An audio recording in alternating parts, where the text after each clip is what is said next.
Hi, welcome back to Plants and Produce. I'm Andy, and if you saw the first one, this is the second one, which I really didn't think I was going to make a second one, but hell, what do you know? So today what I want to talk about is potting on, planting up, transferring seeds, whatever you want to call it. So a lot of people can give you a lot of advice on how to do stuff, but I'm going to tell you how I do it, and if it suits you, do it. If you don't, find your own way. So what I use as a compost for potting on is 2 or 3 different things. So I use this Marigolds compost. It's not the best in the world, but I buy this stuff when it's really cheap at the end of the year when everybody's stocked up. I always thought that Marigolds was one of the best composts in the world and it would make everything grow, but until I discovered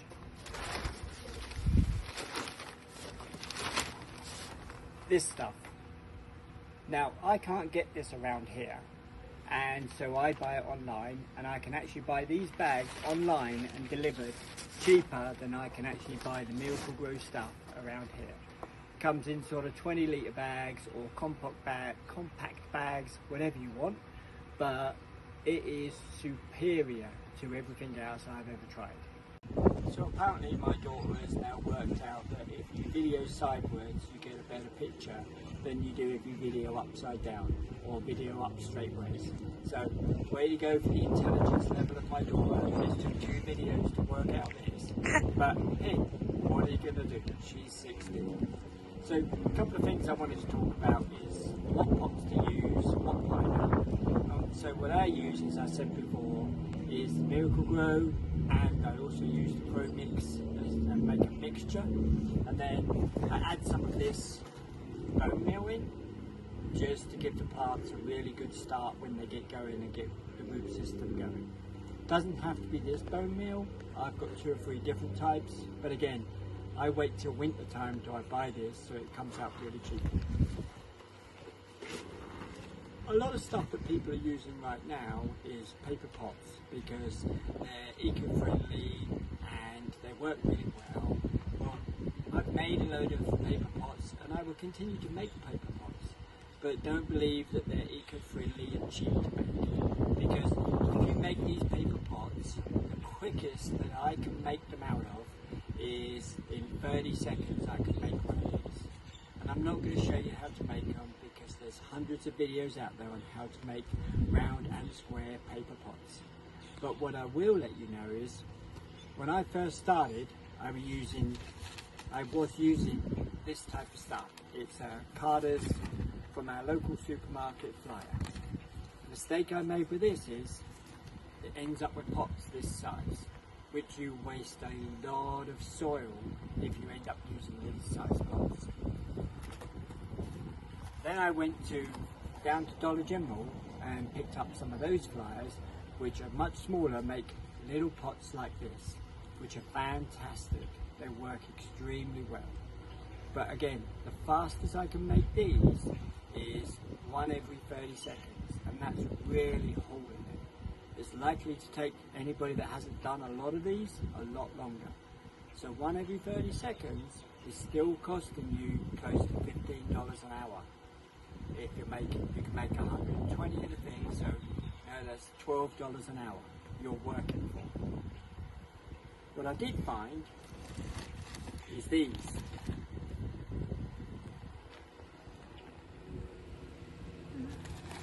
Now these are not the greatest pots in the world, but they are pretty good for potting up, particularly peppers, tomatoes, anything like that. They make a really good job. You get them off Amazon and they work out about 14-15 cents a pot, and you can reuse them time and time again. So I'm going with these right now. I'm still going to use up my paper pots, and I'm still going to use them for throwaway or stuff that I just plant directly into the garden. But for anything I'm going to sell, most of it is going to be this type of stuff. What I'm going to put up today is the white swan marigolds. Don't get convinced that they're white, because they're really not. They're really more like a snow yellow. So most of the stuff I buy I buy from Greenhouse Mega Store. They're a fantastic company to buy stuff from. Providing you get your stuff above $99, then the shipping is free. And by the time you buy 2 or 3 bags of compost and you buy some trays and you look through and you find some other stuff that you want, it's quite easy to get to that $99. So what I use for the flowers is these simple trays. So what I do is I make compost mix with the Pro Mix, with the Miracle Grow, and add some bone meal in there as well, just to get the right consistency, what I feel is right. I don't ever measure anything, I just chuck it all in and hope it's right. And so far, with everything that's growing, I've not had an issue. So what you want to do is you don't want your compost to be too wet, you just want it moistened enough that it will stick together in your hand. Then fill the trays. I don't necessarily squish them down and make them firm. I do that when I start potting up the marigolds, flowers, zinnias, whatever I'm going to pot up. Use my trusted screwdriver.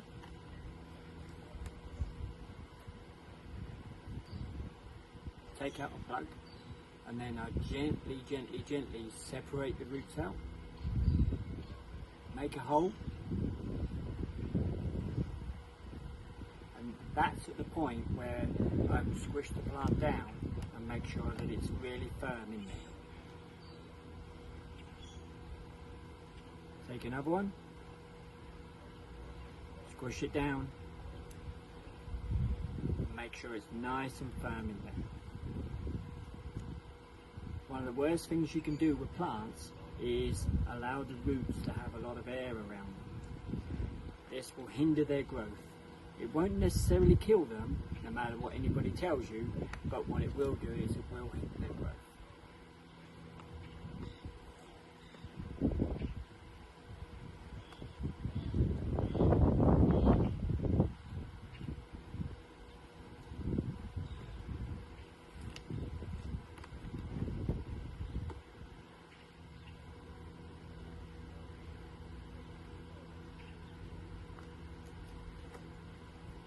Now a lot of these marigolds I actually left way too long before I potted them up, so they're getting a little bit leggy, but just bury them in there, they will be absolutely fine.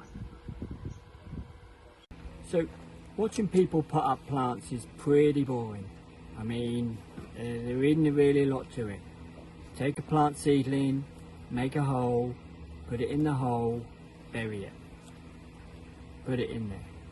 So while I'm doing this, what I'll talk to you about is where we actually live and what our background is. So as you can tell, I'm not exactly American. What we came from is, we came from England back in 2000.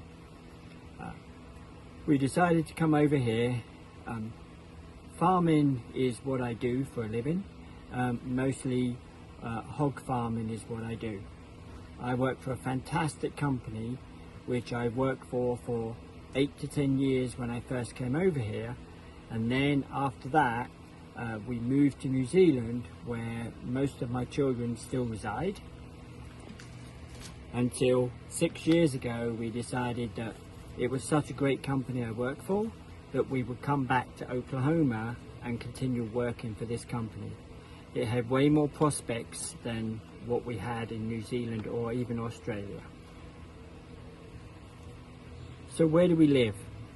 Well, if you look at the map, we're right in the middle of the country.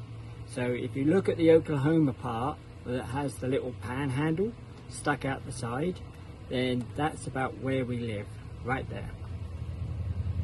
It's the type of place where it's a nice place to live, don't get me wrong, it's a very good little town that we live in, but it's the sort of place that all around us, Oklahoma, Kansas and Colorado, really don't want to own, because the weather is so different from day to day. As an example of that, last week we had temperatures up in the 85 to 90s and it was still blowing. This week we've still got a couple of days of 85s, but we've also got days where it's not going to get to even 40 degrees and it's going to be freezing at night. So the temperature swing that we've had in the last few days, or even the last few weeks, has ranged between nearly 70 degrees from one day to the next. And of course, whether it's cold or it's warm, the wind is still going to blow. Most of my white swan marigolds have now been potted up. For some reason I have a sweet pea in there. Don't know how that one got in there, but that's the way it goes. Some of the other stuff that we do out here is we try to amuse ourselves on a daily basis. So we'll sit out here, we'll have a glass of wine, and we'll just talk about the day as an unstress. I have to at this point give a shout out to my wife. Anybody that can go back to school at 50 years age and then get a whole degree again, so she can start up a whole new career in either teaching or museum studies, gets full credit to me. So the degree she got was in history, which my children always joke and laugh about. Well, she should have easily got a degree in that, as she's lived through most of history. What she wants to do is go into museums, but during this pandemic and during this crisis, it's been pretty tough to get a job in museums. So she's been working as a school teacher for the last year and thoroughly enjoying it and teaching the kids as much as they can. So once you finish potting up, most of the stuff is going to look pretty sad. You've just moved it from their basic home into a different apartment by themselves. It's rather like when you change kids into schools. For the first few weeks, they're going to struggle, they're not going to like it, but after a while they'll look fantastic and they'll think that this is the best change they've ever made. So the next thing I do is just make sure you give them a good watering and then label them and then put them aside. They'll look sad today, but when you go back tomorrow, they will look like they've never been moved. So what I'm going to put up now real briefly, or start doing, is I'm just going to put up a few lettuces that have been growing out of the incubation box or germination box, which I'll go through that in a different video. So I'll use the paper pots this time, just so you see what I use. So what I do is put some soil in the bottom and then I squeeze it down to make sure the bottom is firm and like that. Then I fill the pot up,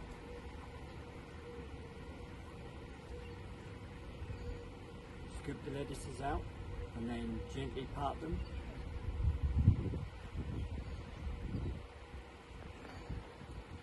And then in a pot this size I would put 2, because they're going to grow really quickly and I'll be harvesting some of these within a few weeks.